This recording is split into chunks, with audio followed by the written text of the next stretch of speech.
নমস্কার বন্ধুরা, আজ আমি আপনাদের জন্য পাঠ করব প্রভাত কুমার মুখোপাধ্যায়ের লেখা একটি বিখ্যাত গল্প কুড়ানো মেয়ে। তবে গল্প পাঠের আগে গল্পের লেখকের সম্পর্কে কিছু কথা জেনে রাখা প্রয়োজন। প্রভাত কুমার মুখোপাধ্যায়ের জন্ম হয় 22শে মাঘ 1279 বঙ্গাব্দে এবং মৃত্যু হয় 3রা ফেব্রুয়ারি 1873 খ্রিস্টাব্দে। মাতুলালয়ে বর্ধমান জেলার ধাত্রী গ্রামে তার জন্ম হয়। আদি নিবাস হুগলি জেলার গুরুপ। পাটনা কলেজ থেকে বিএ পাসের পর কিছুদিন সিমলা ও কলকাতার সরকারি কেরানি ছিলেন। পরে বিলেত থেকে ব্যারিস্টার হয়ে আসেন। 1916 সাল থেকে আজীবন আনই কলেজের অধ্যাপক ছিলেন। নটরাধিপতি জনদীন্দ্রনাথের পৃষ্ঠপোষকতায় 14 বছর বয়সে মানসী ও মর্মবাণীর সম্পাদনা করেন। বিয়ে হয় 18 বছর বয়সে। 2 পুত্র, অরুণ কুমার ও প্রশান্ত কুমার। কবি হিসেবেই সাহিত্যের যাত্রা শুরু। অভিশাপ নামে একখানি ব্যঙ্গকাব্য পুস্তিকাকারে প্রকাশিত হয়। পরে গল্প ও উপন্যাস রচনায় আত্মনিয়োগ করেন। গল্প সংকলন গ্রন্থের সংখ্যা 12টি। তাতে মোট 118টি গল্প আছে। উপন্যাসের সংখ্যা 13টি। গ্রন্থাকারে অপ্রকাশিত অনেক রচনা সাময়িক পত্রিকায় এখনও ছড়িয়ে আছে। ব্যক্তিজীবন, মঞ্জুভাষী, নিরহংকার ও শিষ্টাচার পরায়ণ, আন্তরিকতা ও সহৃদয়তা গুণে ছিলেন বন্ধুজনপ্রিয়। লোকলোচনের অন্তরালে থেকে নীরব সাহিত্য সাধনাই ছিল তার জীবনব্রত।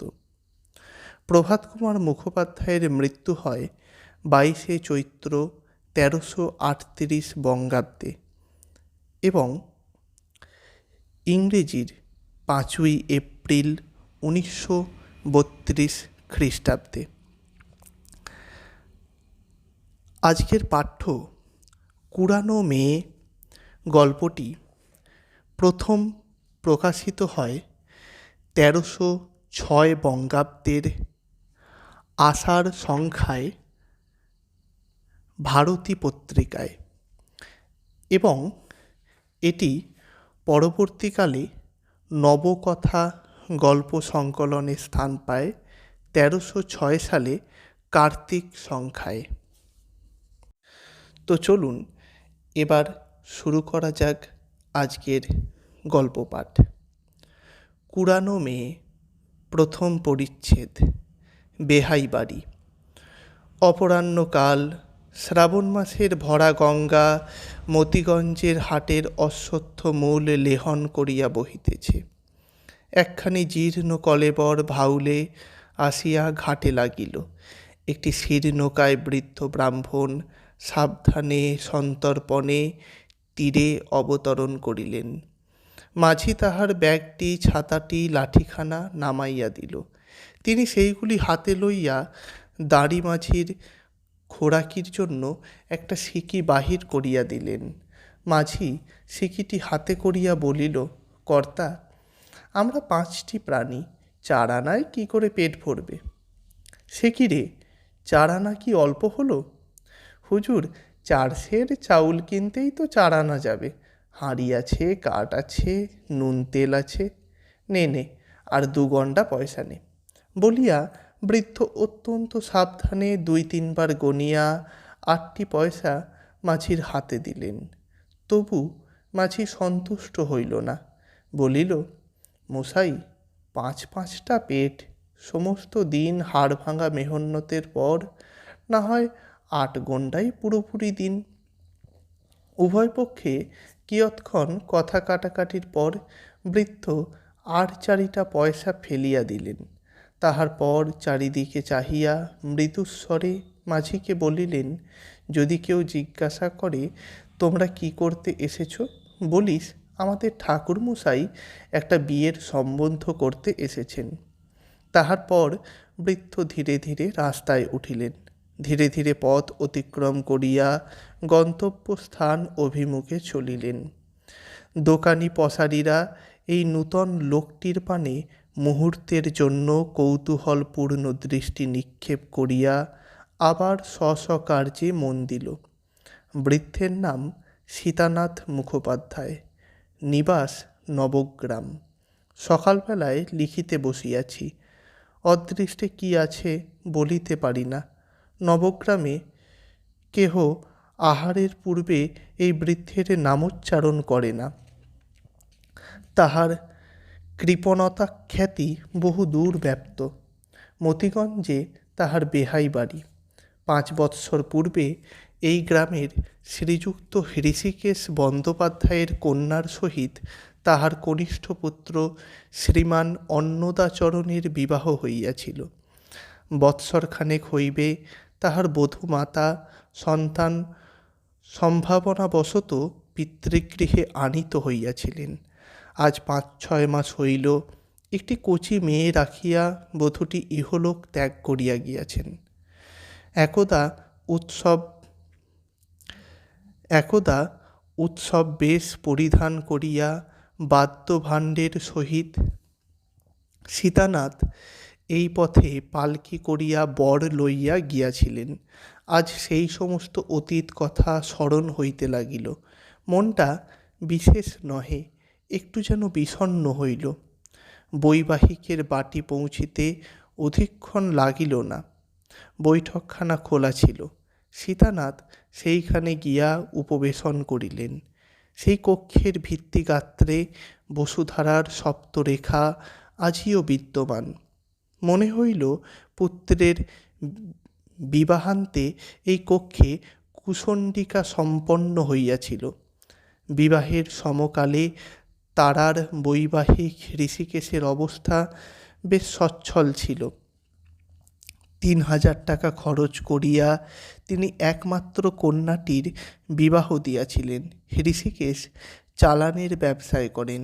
5 বৎসরকাল উপুরজুপুরি লোকসান দিয়া তিনি এখন শুধু নিঃস্ব নহেন, ঋণে জড়িত হইয়া পড়িয়াছেন। বসুধারার চিহ্নগুলি যে রহিয়া গিয়াছে, 5 বৎসরের মধ্যে সে কক্ষ ভিত্তিতে যে একটিবারও চুন পড়ে নাই, সামান্য হইলেও তাহাও এই অসচ্ছলতার একটা নিদর্শন।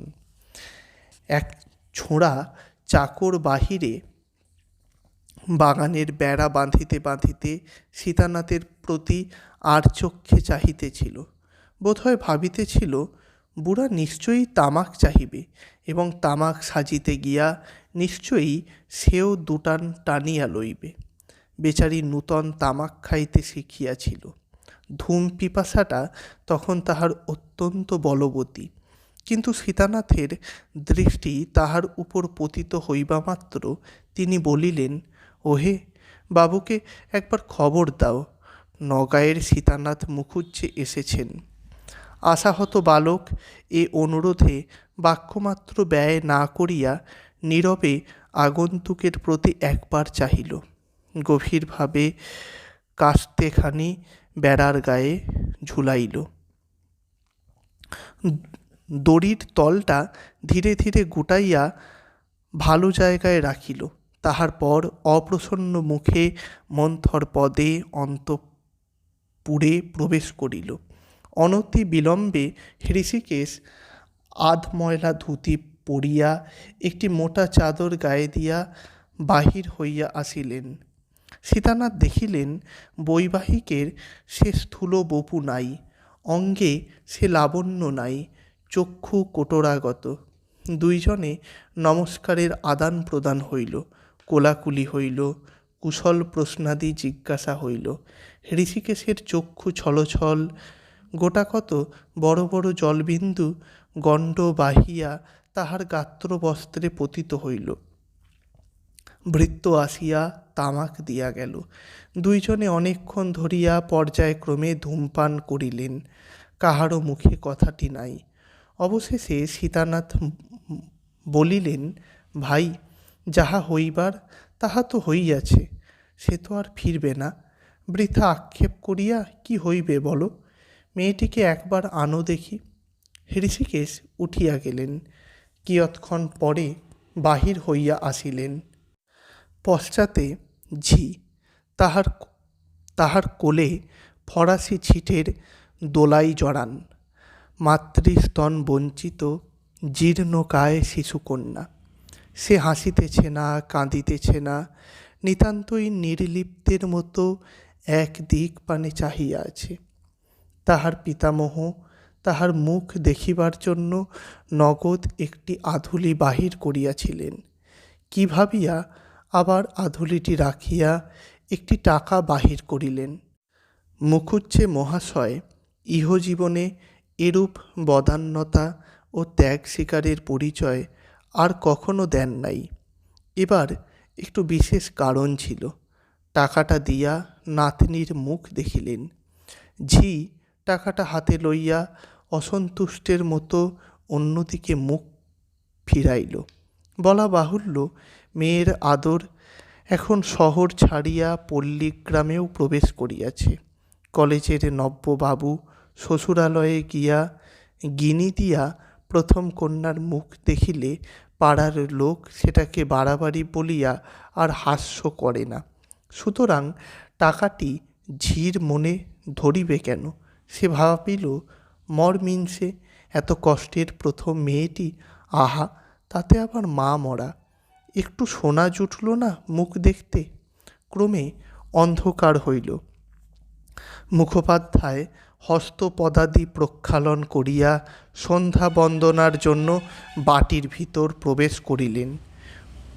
পূজার আসনে বসিবা মাত্র শুনতে পাইলেন তাহার বেহাইন, ওগো মা, আমার কোথায় গেলি গো বলিয়া উচ্চৈস্বরে ক্রন্দন আরম্ভ করিয়াছেন। মাতৃহৃদয়ের সেই উচ্ছ্বসিত শোকার্ত রবে সন্ধ্যাদেবী যেন শিহরিত হইয়া উঠিলেন। হৃষিকেশের চক্ষু হইতেও ঝরঝর করিয়া জল পড়িতে লাগিল। সীতানাথ মুড়ের মতো পূজার আসনে বসিয়া রহিলেন। মধ্যে মধ্যে কেবল মাথা নাড়িয়া বলিতে লাগিলেন, হা নারায়ণ, কি করিলে? কান্না থামিলে সীতানাথ সন্ধ্যাহ্নিক শেষ করিলেন। তাহার পর জলযোগে বসিলেন। কিন্তু তাহার মনের ভিতরটা কে যেন টিপিয়া ধরিয়া থাকিল। যে কাজের জন্য এতখানি গঙ্গা পথ অতিক্রম করিয়া আসিয়াছেন, তাহার সম্বন্ধে তো এখনো পর্যন্ত একটি কথাও বলা হইল না। বৈকাল হইতে কতবার বলি বলি করিয়া আর বলিতে পারেন নাই। শেষকালে স্থির করিলেন, দুর্ভোগ্যে কাল সকালেই বলবো, রাত্রিতে কোনো মতে কাটিয়ে দিই। আহারান্তে বৈঠকখানাতেই তাহার শয্যা প্রস্তুত হইল। হৃষিকেশ রাত্রির মতো বিদায় গ্রহণ করিলেন। পূর্বকথিত ভৃত্য বালক সেই ঘরেই একপাশে কম্বল পাতিয়া শুইল। দুশ্চিন্তায় সমস্ত রাত্রি ব্রাহ্মণের নিদ্রা হইল না। যে কাজের জন্য আসিয়াছেন তাহা সফল হইবে কি হইবে না, এই ভাবিয়া ভাবিয়াই রাত্রি কাটিল। তামাক সাজিতে সাজিতে চাকর ছোড়ার প্রাণান্ত হইল। রাত্রি ৩টার সময় যখন সীতানাথ তামাক সাজিবার জন্য আবার তাহাকে জাগাইলেন, তখন সে বলিল, তামুক আর নেই ঠাকুর, সব ফুরিয়ে গিয়েছে। বেগতিক দেখিয়া শেষবারে তামাক সাজিবার সময় সে বাকি তামাকটুকু জানালা গলাইয়া বাহিরে ফেলিয়া দিয়াছিল। দ্বিতীয় পরিচ্ছেদ, কার্যোদ্ধার। সকাল হইলে দুর্গা দুর্গা বলিয়া সীতানাথ গাত্রোত্থান করিলেন। বৈবাহিকের সঙ্গে সাক্ষাৎ হইল। ধূমপান করিতে করিতে সীতানাথ স্থির করিলেন, এইবার বলি। মনোমতো অভিপ্রায় ব্যক্ত করিবার সূচনাটা এইরূপ হইল, বেহাই মশাই, অদৃষ্ট ছাড়া তো আর পথ নেই। আমাদের যা অদৃষ্টে ছিল তা কে খণ্ডন করবে বলো? আমার আর 4টি বউ আছে, কিন্তু ছোট বৌমা যেমন ছিলেন তেমনই কেউ নয়। আমার এত গুণের বউকে গিন্নি দেখে যেতে পাননি, সেই দুঃখেই চিরকাল থাকবে। মার আমার যেমন রূপ তেমনই গুণ ছিল, তার গুণে পশু পক্ষী পর্যন্ত বশ হয়েছিল। বাড়িতে রাঙি বলে একটা গাই আছে, এমনিতে বজ্জাত, তার ত্রিসীমানায় কেউ যেতে পারে না, শিং পেতে গুঁতোতে আসে। কেবল ছোট বৌমা কাছে গেলে সে কিছু বলতো না। যায় যায় ঝগড়া কলহ এত চিরদিন সকল সংসারে চলে আসছে। কিন্তু আমার অন্য বউরা ছোট বৌমাকে নিজেদের সহদরা ভগ্নীর মতো মনে করতেন। দুঃসংবাদটা শুনে বড় বৌমা একেবারে আছাড় খেয়ে পড়েছিলেন। 3 দিন 3 রাত্রি জলস্পর্শ করেননি। আজও বললেন, আমার পেটের সন্তান গেলে এতটা হতো না। হৃষিকেশ চক্ষুর জলে মাটি ভিজাইতেছিলেন। কম্পিত স্বরে বলিলেন, বেয়াই মশাই, থাক, আর সেসব কথা কয়ে ফল কি, অন্য কথা বলুন। সীতানাথ চুপ করিলেন। তাহার ভূমিকাই তাহাকে মাটি করিয়া দিল। নীরবে নিজের বুদ্ধিকে ধিক্কার দিতে লাগিলেন। কিয়ৎক্ষণ আবার এ কথা সে কথা 5 কথায় কাটিল। এবার সীতানাথ নিজের উপর অত্যন্ত রাগ করিয়া ভূমিকা মাত্র বর্জন করিয়া বলিয়া ফেলিলেন। শুনিতে এমন কাঠখোট্টা রকম ঠেকিল যে নিজেরই লজ্জা করিতে লাগিল। কথাটা আর কিছুই নয়, বধূমাতার অলঙ্কারগুলির কথা। তাহাই বৃদ্ধ আদায় করিতে আসিয়াছেন। প্রস্তাবটা শুনিয়া হৃষিকেশ অনেকক্ষণ নিস্তব্ধ হইয়া রহিলেন। বৈবাহিকের আগমন সংবাদ প্রাপ্তিমাত্রই তিনি ইহা বুঝিতে পারিয়াছিলেন। আর এ তো জানা কথা, তবু তাহার মনে এক একবার দুরাশা উপস্থিত হইত। গয়নাগুলি আটকাইবেন, দিবেন না। নাতনিটি যদি বাঁচে, কুলীনের ঘরের মেয়ে, বাঁচিবারই 16 আনা সম্ভাবনা। তবে তাহারই ঘাড়ে পড়িল। ওই অলঙ্কারগুলি অবলম্বন করিয়া তাহার বিবাহ দিবেন। 2000 টাকার অলঙ্কার দিয়া তিনি যখন একমাত্র কন্যার বিবাহ দিয়াছিলেন, তখন তাহার অবস্থা খুবই ভালো ছিল। উপর্যুপুরি কয়েক বৎসর ক্ষতিগ্রস্ত হইয়া এখন সে অবস্থার পরিবর্তন হইয়াছে। তাহার ছেলেগুলাও কেহ মানুষের মতো হয় নাই। তাহার অবর্তমানে কি করিয়া যে তাহার সংসার চালাইবে, তাহাই তিনি মাঝে মাঝে ভাবিয়া আকুল হইতেন। এই সকল 5 রকম ভাবিয়া চিন্তিয়া তিনি অলঙ্কারগুলি রাখিবার দুরাশা মনোমধ্যে পোষণ করিয়াছিলেন। অত্যন্ত অশুভস্য কালহরণং, যত বিলম্ব হয় তাহার চেষ্টা করিবেন স্থির করিলেন। বলিলেন, মুখুজ্জেমশাই, সেই জিনিসগুলি আপনারই। তাহা যখন একবার আপনার পুত্রকে দান করিয়াছি, তখন আর তাহার একরতি মাত্রও ফিরিয়া রাখিব না। তবে কিছুদিন আপনাকে অপেক্ষা করিতে হইতেছে। আপাতত আপনাকে দিতে পারিতেছি না। শুনিয়া মুখুজ্জে মহাশয়ের মুখ শুকাইয়া গেল। ভাবিলেন বুঝি বেয়াই অলঙ্কারগুলি কোথাও বন্ধক দিয়াছে। তাহা হইলে তো সর্বনাশ। বলিলেন, কেন, এখন দিতে বাধা কি? হৃষিকেশ দীর্ঘ নিঃশ্বাস ত্যাগ করিয়া বলিলেন, এই সদ্য শোকটা পাওয়া গিয়েছে, এখনো 6 মাস হয়নি। আর কিছুদিন যেতে দিন। বাক্স থেকে সে অলঙ্কার এখন বের করে কে বলুন? মেয়েদের কোথায় কি থাকে, কোথায় কি না থাকে, তা তো আমি কিছুই জানি নে। গিন্নি সে কাল রাত্রির পর থেকে সে ঘরেই আর ঢোকেননি। তার বড় আদরের শেষ মেয়েটি, কিছুতেই তাকে বোঝাতে পারিনে। তার ঘরে পদার্পণ করেন না। তার কোন জিনিসটি ছুঁতে হলে কেঁদে আকুল হন। এমন অবস্থায় কি করে তাকে বলি, তোমার মেয়ের বাক্স খুলে গহনাগুলি বের করে দাও?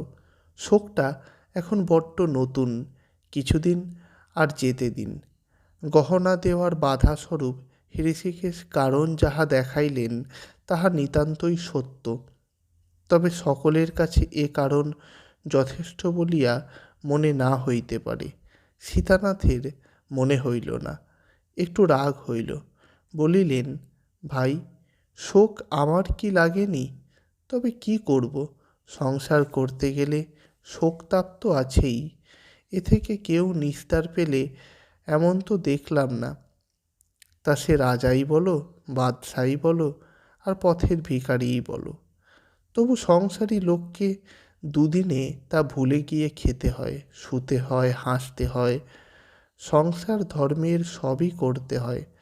তা তার যদি অত শোকই হয়ে থাকে, তবে তুমিই না হয় চাবিটা চেয়ে খুলে আনোগে না। ঋষিকেশ আবার কিছুক্ষণ মৌনভাবে তামাক টানিতে লাগিলেন। বিলম্ব দেখিয়া সীতানাথ একবার তাগাদা করিলেন। তখনও ঋষিকেশ গহনাগুলি রাখিবার আশা ত্যাগ করিতে পারেন নাই।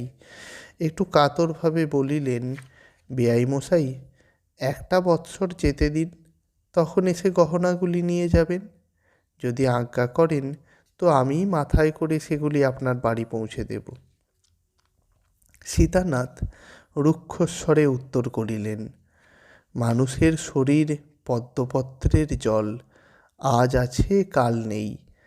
এক দণ্ডের কথা বলা যায় না। এক বৎসর যদি আমি না বাঁচি।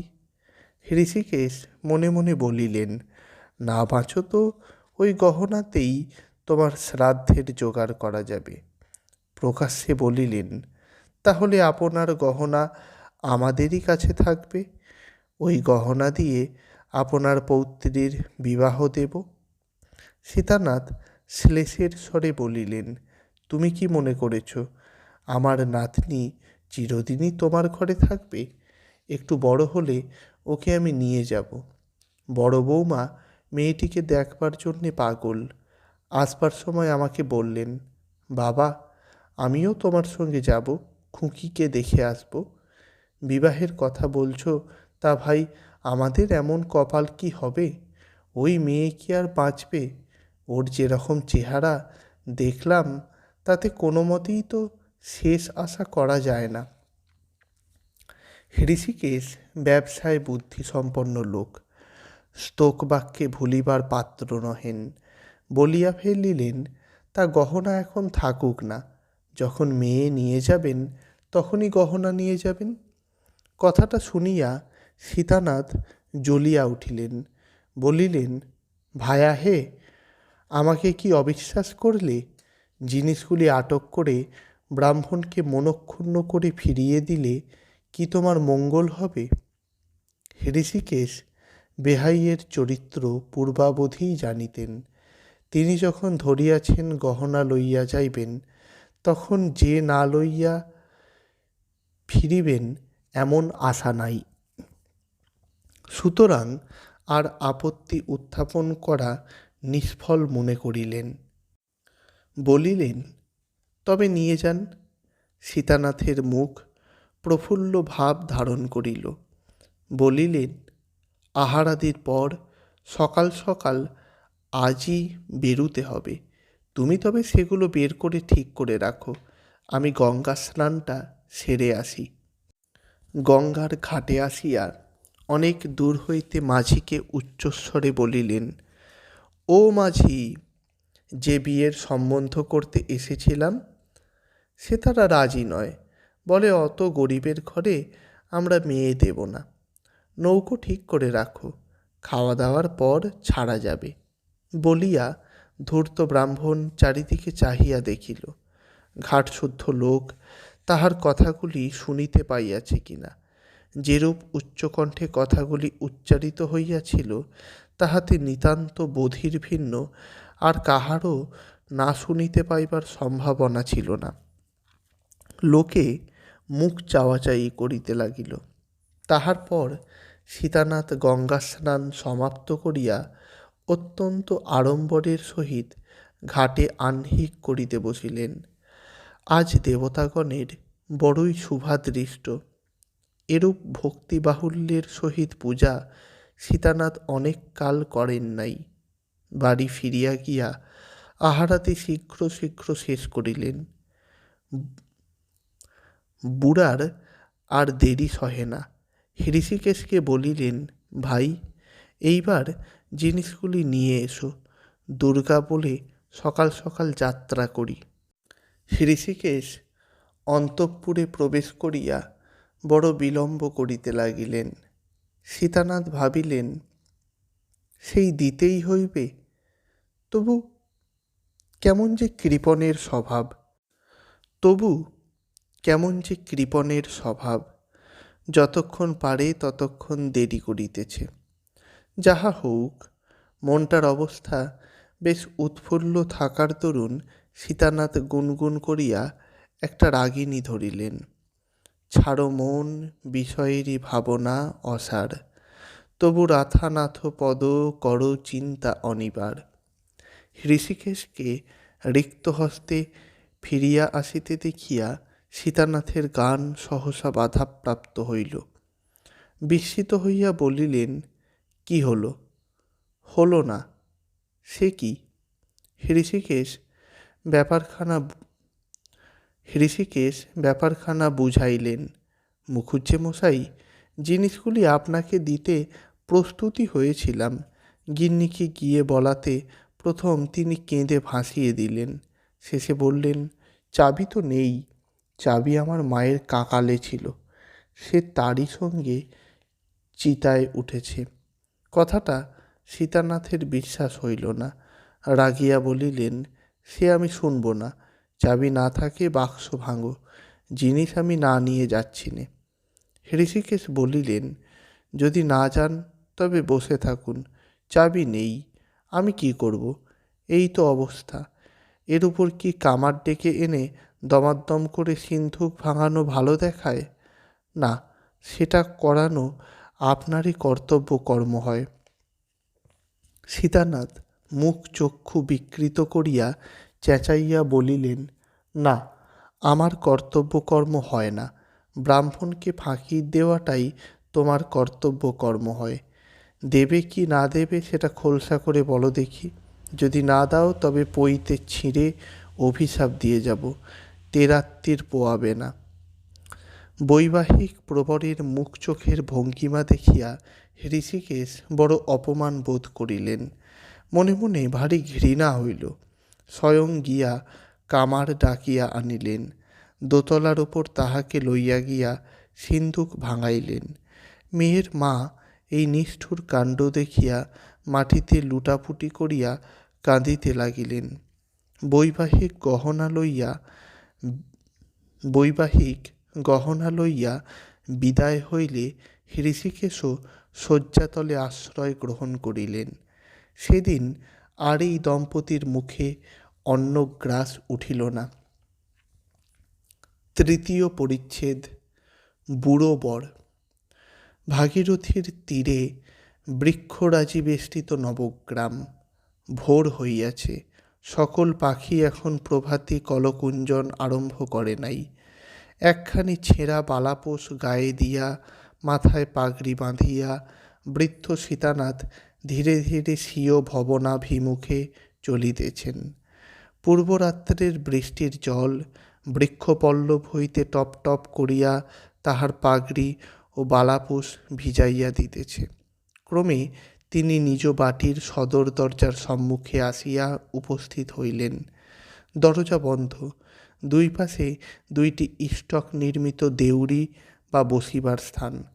তাহা বহুকাল সংস্কারের অভাবে ক্ষতবিক্ষত হইয়া পড়িয়াছে। দুই দিকে দুইটি কলিকা ফুলের গাছ এক গা করিয়া ফুলের গহনা পরিয়া দাঁড়াইয়া আছে। দ্বারে উপস্থিত হইয়া ক্ষীণ রুগ্ন কণ্ঠে সীতানাথ ডাকিলেন, নিতাই। একবার, দুইবার, তিনবার ডাকাডাকির পর বাড়ির ভিতর হইতে উত্তর পাওয়া গেল, যাই গো। নিতাই ছুটিয়া আসিয়া দরজা খুলিয়া দিল। প্রভুর পানে সে চাহিয়া অবাক। সপ্তাহের মধ্যে আকার প্রকার যেন একেবারে পরিবর্তিত হইয়া গিয়াছে। সে ছাতা নাই, লাঠি নাই, ব্যাগ নাই, এ বালাপোষ কোথা হইতে আসিল ভাবিয়া নিতান্ত কিছুই ঠিক করিতে পারিল না। নিতাই তাঁতির ছেলে, ভৃত্য বালক, এপ্রেন্টিস করিতেছিল, মাহিনা পায় না, প্রসাদ পায় মাত্র। সীতানাথ জিজ্ঞাসা করিলেন, কী রে নিতাই, বাড়ির সব ভালো? নিতাই বলিল, ভালো। আপনার লাঠি আর ছাতা কই? বৃদ্ধ অতি করুণভাবে নিতাইয়ের প্রতি নেত্রপাত করিলেন। নিতাই বলিল, ফেলে এসেছেন বুঝি? বৃদ্ধ কাঁদো কাঁদো হইয়া বলিলেন, হাঁ নিতাই, সে গেছে। পাক্কা বাঁশের লাঠিগাছটির উপর নিতাইয়ের অনেক দিন হইতে লোভ পড়িয়াছিল। একদিন সুযোগ পাইলে লাঠিখানি সে চুরি করিয়া বাড়ি রাখিয়া আসিবে। অনেক দিন হইতেই ইহা তাহার মনে মনে ছিল। সেই জন্য সে কিঞ্চিৎ দুঃখ অনুভব করিল। মনে করিল নিশ্চয়ই সেই মতিগঞ্জের বাড়ির কোনো ছোঁড়া চাকরের কাজ। সেই লইয়াছে, লোভ সামলাইতে পারে নাই। কিন্তু ছাতাটাও লইল। সে ছাতা এমন ছেঁড়া ছিল যে তাহা মনিব তাহাকে বকশিস করিলেও নিতাই লইত কিনা সন্দেহ। যদিও বা লইত, তবে তাহার বেতের শিকগুলি খুলিয়া লইয়া ধনুকের তীর করা চলিত মাত্র। সে ছাতা আর কোনো কাজে লাগিত না। সীতানাথ একেবারে নিজের ঘরে গিয়া বসিলেন। নিতাই চকমকি ঠুকিয়া শোলায় আগুন ধরাইল, তামাক সাজিয়া কর্তার হাতে দিল। কর্তা হুঁকাটি কলঙ্ক ধরা পিতলের বৈঠকের উপর রাখিয়া দিলেন। তাম্রকূটের প্রতি তাহার এতাদৃশ বিরাগ ইতিপূর্বে কখনো দেখা যায় নাই। চক্ষু নত করিয়া মাথাটি নাড়িয়া নাড়িয়া সুদীর্ঘ নিঃশ্বাসের সহিত বলিলেন, হা হা হা, সর্বনাশ হয়ে গেল। ব্যাপারখানা দেখিয়া নিতাই সেখান হইতে সরিয়া পড়িল। বড় বধূ ঠাকুরানী তখন উঠিয়া বারান্দা মার্জনা করিতেছিলেন। নিতাই তাহাকে কর্তার অবস্থা জানাইল। তিনি বলিলেন, বড়বাবুকে উঠোগে যা। বড়বাবু সীতানাথের জ্যৈষ্ঠ পুত্র, নাম শ্রীনিবাস। শ্রীনিবাস উঠিয়া চক্ষু মুছিতে মুছিতে পিতার ঘরে গিয়া উপস্থিত হইলেন। তাহাকেই দেখিয়া চমকিত হইয়া জিজ্ঞাসা করিলেন, এ কি, আপনার চেহারা এমন হয়ে গেছে কেন? কোনো বিপদ আপদ হয়নি তো? বৃদ্ধ লম্বিত মস্তক দুলাইয়া করুণ স্বরে বলিলেন, হা হা হা হা, সর্বনাশ হয়ে গেছে। কি হলো? দিলে না? দিয়েছিল রে, দিয়েছিল। সর্বনাশ হয়ে গেছে। পিতা যদি আরও কিছু বলেন, এই আশায় শ্রীনিবাস তার মুখের পানে উৎসুক দৃষ্টিতে চাহিয়া রহিলেন। বৃদ্ধের মুখ হইতে হা হুতাশের অস্ফুট ধ্বনি ছাড়া আর কিছুই নির্গত হইল না। অবশেষে শ্রীনিবাস বলিলেন, তবে কি হলো? খোয়া গেল? বৃদ্ধ ঘাড় নাড়িয়া পূর্ববৎ উত্তর করিলেন, হা হা হা হা, সর্বনাশ হয়ে গেল। শ্রীনিবাস এইবার একটু বিরক্ত হইয়া বলিলেন, কি হলো, খুলেই বলুন না। বৃদ্ধ বলিলেন, সে গেছে রে, নোকসান হয়ে গেছে। কেমন করে গেল? চুরি গেছে? না। ডাকাতে নিয়েছে? না। তবে? অনেক কষ্টে এবার বৃদ্ধ বলিলেন, চাঁদবাড়ির ভূধর চাটুর্যে নিয়েছে। পুত্র রাগিয়া বলিল, সে আবার কে? সে কি করে গহনার বাক্স নিলে? ছিনিয়ে নিলে? আপনি চুপচাপ চলে এলেন, পুলিশের সাহায্য নিলেন না? পুলিশে কি আমি যাই নাই? পুলিশেও গিয়েছিলাম। থানার দারোগা ভূধর চাটুর্যের ভগ্নিপতি রে, ভগ্নিপতি। ভগ্নিপতি হোক আর বাবাই হোক, এর তেলা দিলে ডায়েরিতে তাকে লিখে নিতেই হবে, অনুসন্ধান করতেই হবে। লিখে নেবে কে? উল্টে সে আমায় মিথ্যা নালিশের দায়ে জেলে দেবার ভয় দেখালে। কলিকাতায় যে মেসের বাসায় থাকিয়া শ্রীনিবাস লেখাপড়া করিতেন, সেই বাসায় অধ্যয়নকারী একটি ছাত্র ছিল। তাহার মুখে শ্রীনিবাস মাঝে মাঝে আইন সম্পর্কীয় অনেক তর্ক বিতর্ক শুনিতে পাইতেন। সেই অবধি শ্রীনিবাস নিজেকে একজন আইনজ্ঞ ব্যক্তি বলিয়া স্থির করিয়া রাখিয়াছেন।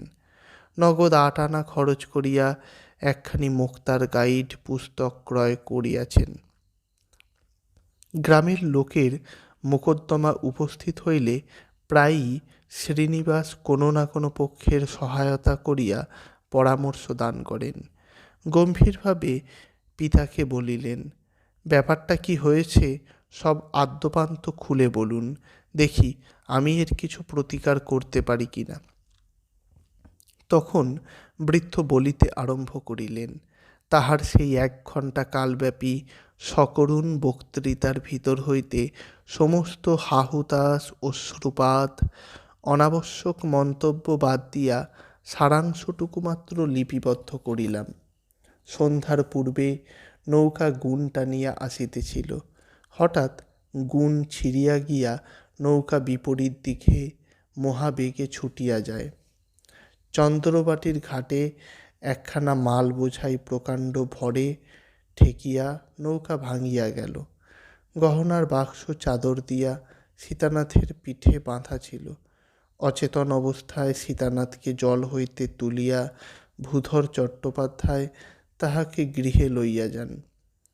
শুশ্রূষা করিয়া তাহার প্রাণ বাঁচাইয়াছে, কিন্তু গহনার বাক্স দিল না। শ্রীনিবাস ভ্রু কুঞ্চিত করিয়া জিজ্ঞাসা করিলেন, গহনার কথা সে নিজ মুখে স্বীকার করেছে?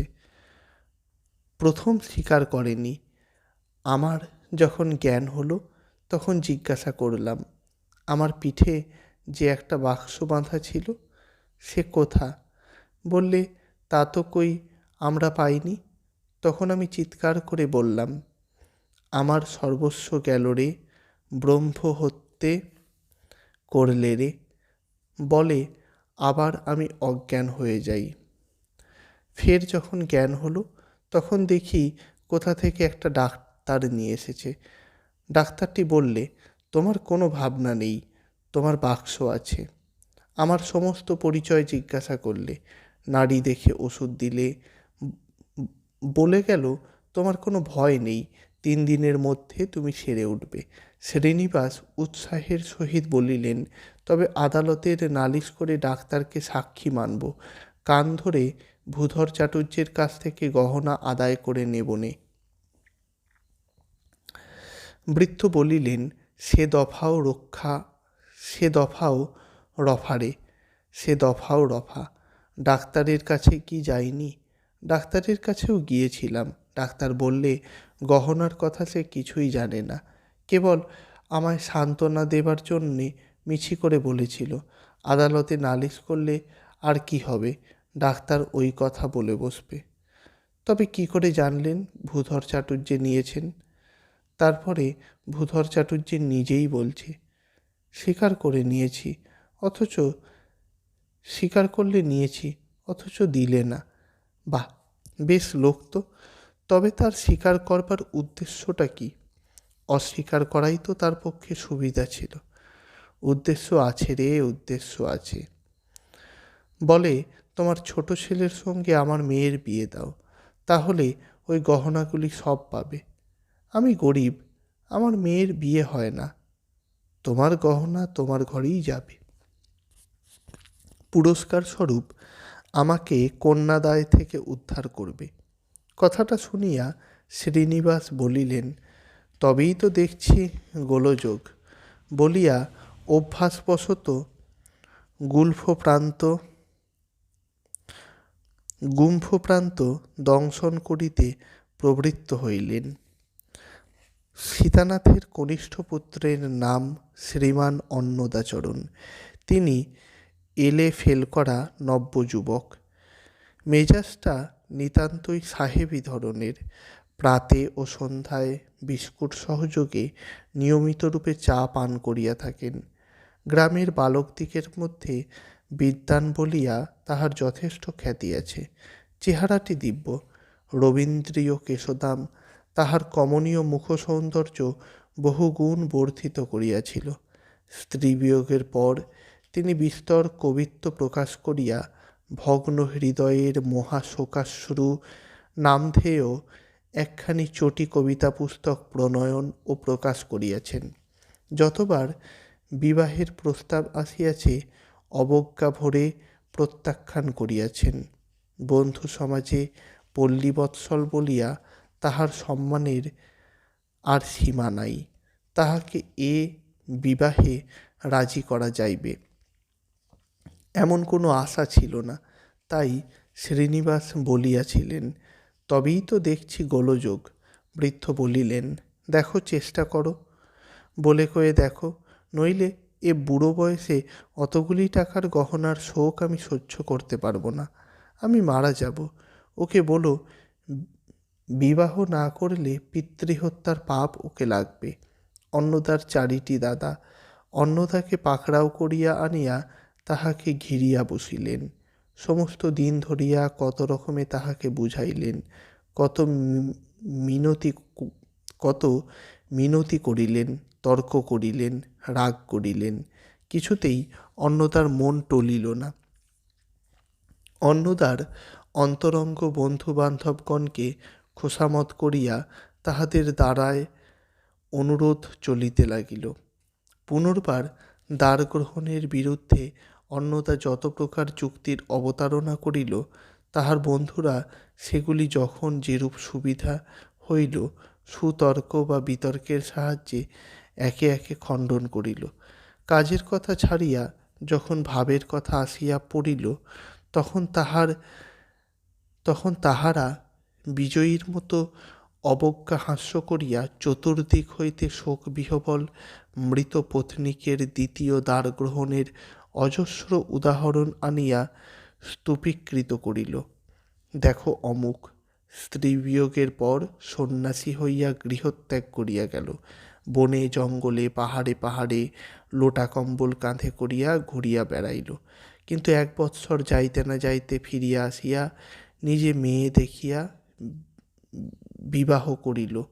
দেখো অমুক স্ত্রীবিয়োগের পর একজন যশস্বী কবি হইয়া পড়িল, বঙ্কিমবাবু হইতে আরম্ভ করিয়া দেশশুদ্ধ সকলেই সমস্বরে বলিল, বাঙ্গালা ভাষায় একখান কাব্য জন্মিয়াছে বটে, কিন্তু সেই আবার একটা আধটা নয়, 2টা বিবাহ করিল ইত্যাদি প্রকারের যুক্তিতর্ক সমরে অন্নদা শেষে পরাজয় স্বীকার করিল বটে, কিন্তু বিবাহ করিতে রাজি হইল না। এদিকে আর সময় নাই। ভূধর চট্টোপাধ্যায় 10 দিন মাত্র সময় দিয়াছিল। 20শে শ্রাবণ বিবাহের শেষ দিন। তাহার 3 দিন কাটিয়াছে, সপ্তাহ মাত্র বাকি। ছেলে যখন কিছুতেই রাজি হইল না, তখন বাপ বলিল, তবে আমি বিবাহ করিব। 2,000 টাকার গহনা আমি কোনো মতেই হাতছাড়া করিতে পারিব না। ইহাতে আমার কপালে যাহাই থাকুক। এই সংবাদ গ্রামে রাষ্ট্র হইবা মাত্র একটা মহা হাসি টিটকারি পড়িয়া গেল। লোকে বলিল, গহনা হারান, নৌকা উল্টানো সব ছল মাত্র। সুন্দরী যুবতী মেয়েটিকে দেখিয়া হারাইয়াছে বুড়ার মন, আর উল্টাইয়াছে বুড়ার বুদ্ধি শুদ্ধি। কেহ বলিল, বুড়াকে চেনা ভার, দুধটুকু মরিয়া ক্ষীরটুকু হইয়া আছে। কেহ বলিল, একখানা দীনবন্ধু মিত্রের বিয়ে পাগলা বুড়ো নাটক কিনিয়া উহাকে প্রেজেন্ট করো। কেহ বলিল, বুড়ার প্রাণের ভিতরটা যে এমন করিয়া হামাগুড়ি দিতেছে তাহা তো আমরা জানিতাম না। একজন গান বাঁধিতে জানিত, সে বহু লোকের অনুরোধে এই উপলক্ষে কয়েকটা মজাদার গান বাঁধিয়া দিল। যাহারা সমাজের বিজ্ঞ লোক বলিয়া খ্যাত, তাহাদের 2-1 আসিয়া সীতানাথকে বলিলেন, মুখুজ্জেমশাই, আপনি তো বিবাহ করতে যাচ্ছেন, তারা যদি আপনাকে মেয়ে না দেয়, আপনি কিঞ্চিৎ বয়সপ্রাপ্ত হয়েছেন কি না, মেয়ে হঠাৎ দিতে সম্মত নাও হতে পারে। সীতানাথ বলিলেন, ও হারামজাদা, যে বিবাহ করবে না তা আমি আগে থেকেই জানতাম। ছেলে যদি বিবাহ না করে তবে আমি বিবাহ করলেও অলংকার দেবে বলেছে। পেল্লায় মেয়ে এত বড়, অর্থাভাবে আজও বিবাহ হয়নি। তাদের আর জাত থাকে না। যুবা বুড়ার বিচার করলে তাদের কি করে চলবে? পাড়ার লোকের, গ্রামের লোকের যতই আমোদ হোক, বাড়ির লোকের মাথায় এ কথা শুনিয়া যেন বজ্রপাত হইল। চারি ছেলে চারি বধূ ভাবিয়া ব্যাকুল হইয়া উঠিল। তাহারা স্বতঃপরত নানা উপায়ে নানা প্রকারে বুড়াকে বুঝাইতে লাগিল। সীতানাথ বলিলেন, দেখো, আমার বিবাহ করবার কিছুমাত্র প্রয়োজন নেই। তোমরা অন্নদাকে রাজি করো, আমি ছেলের বিবাহ দিয়ে সোনার চাঁদ বউ ঘরে আনি। অন্নদা বেচারি কিয়ৎ পরিমাণে রেহাই পাইয়াছিল। এই কথার পর দ্বিগুণ উৎসাহের সহিত আবার তাহার উপর উৎপীড়ন আরম্ভ হইল। শেষে অন্নদা চোখ মুখ লাল করিয়া রাগিয়া বলিল, তোমরা যদি আমাকে এমন করে দিক করবে তবে আমি বিরাগী হয়ে এক দিকপানে চলে যাব। বড় বধূ রাগিয়া বলিলেন, ঢের দেখেছি ঠাকুরপো, এই বয়সে কত দেখলাম, বাঁচি তো আরও কত দেখব। এখন এরকম করছো, কিন্তু শেষ রক্ষে হলে হয়। 24শে শ্রাবণ। বিবাহের আর 5 দিন মাত্র বাকি। সীতানাথ টাকা কড়ি লইয়া কলিকাতায় গেছেন। বলিয়া গেলেন, আবশ্যকীয় জিনিসপত্র কিনিয়া সেইখান হইতেই বিবাহ করিতে যাইবেন। বৃদ্ধ যাত্রা করিলে পর বাড়িতে নূতন করিয়া মহা গণ্ডগোল পড়িয়া গেল। ছোট বড় সকলেই অন্নদার প্রতি একেবারে খড়গহস্ত। প্রায় 10 বৎসর কাল গৃহিণীর মৃত্যু হইয়াছে। ছেলে মেয়ে নাতি পুতি ভরা সংসার। সীতানাথ আর দ্বার পরিগ্রহ করেন নাই, লোকেও সে পরামর্শ দেয় নাই।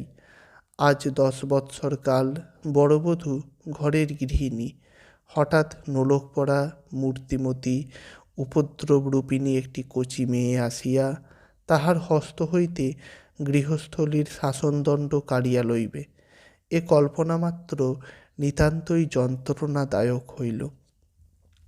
বড়বধূ আবার কাঁদিতে কাঁদিতে অন্নদাকে মিনতি করিতে আরম্ভ করিলেন, অনুভাই লক্ষ্মীটি, এখনো সময় আছে, এখনো বিবাহ করো, নইলে সোনার সংসার ছাড়ে খাড়ে যায়।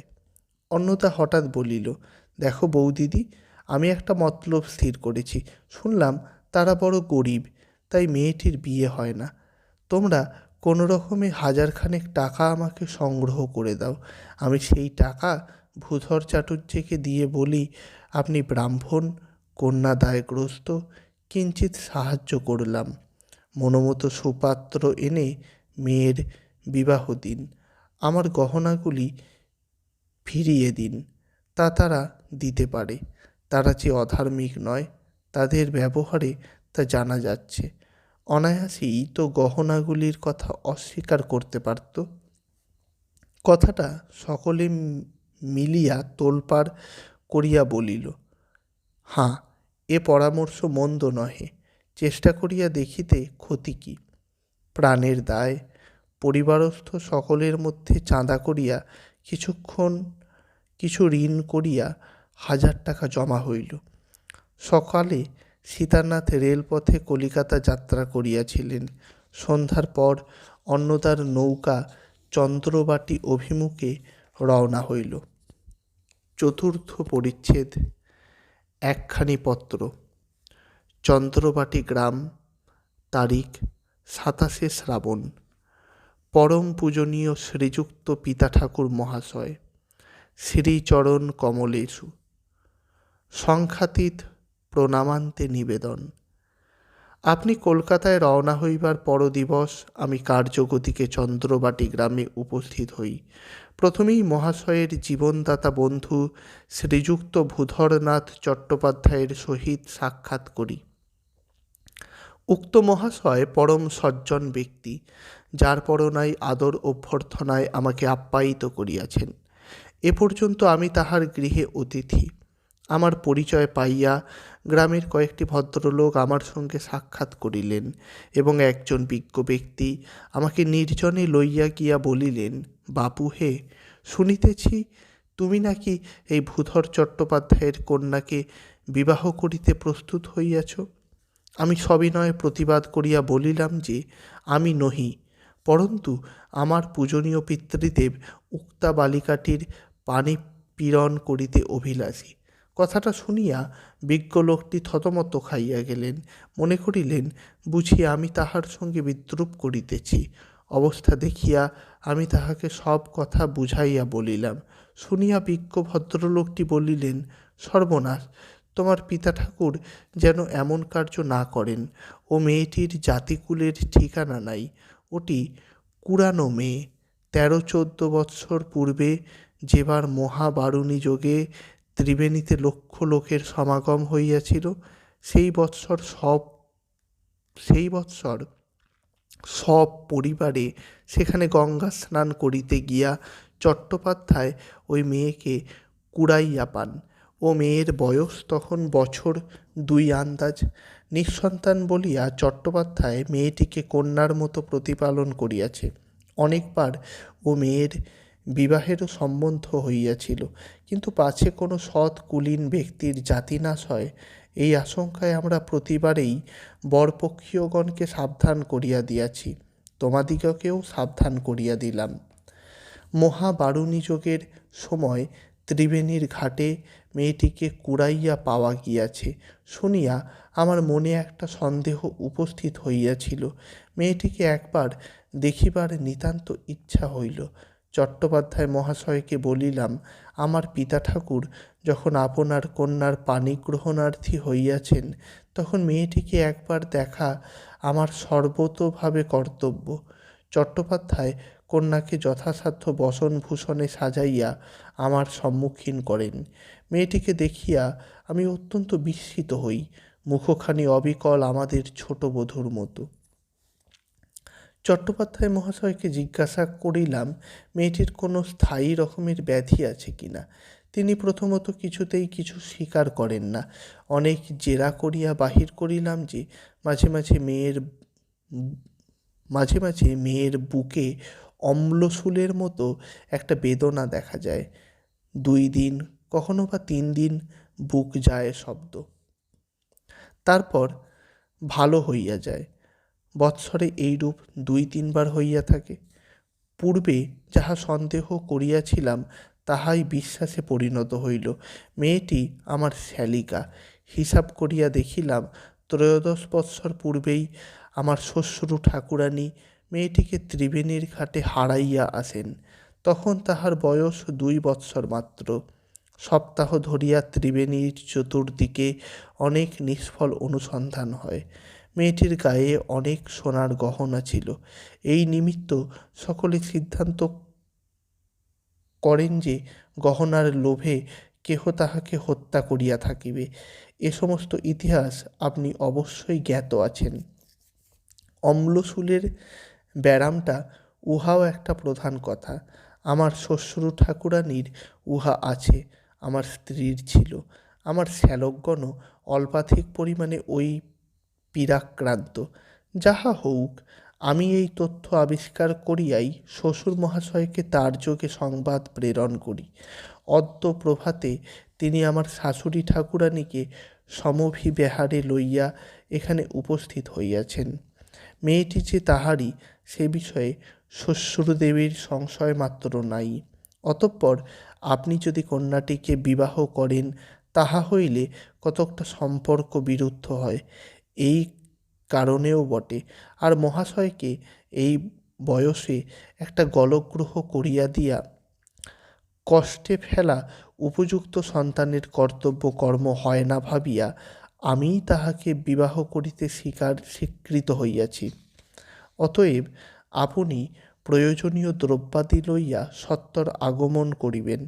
বাড়িতে দাদা মহাশয়গণকে পত্র দ্বারা নিমন্ত্রণ করিলাম। নিবেদন মিতি শ্রী অন্নদাচরণ দেবশর্মা।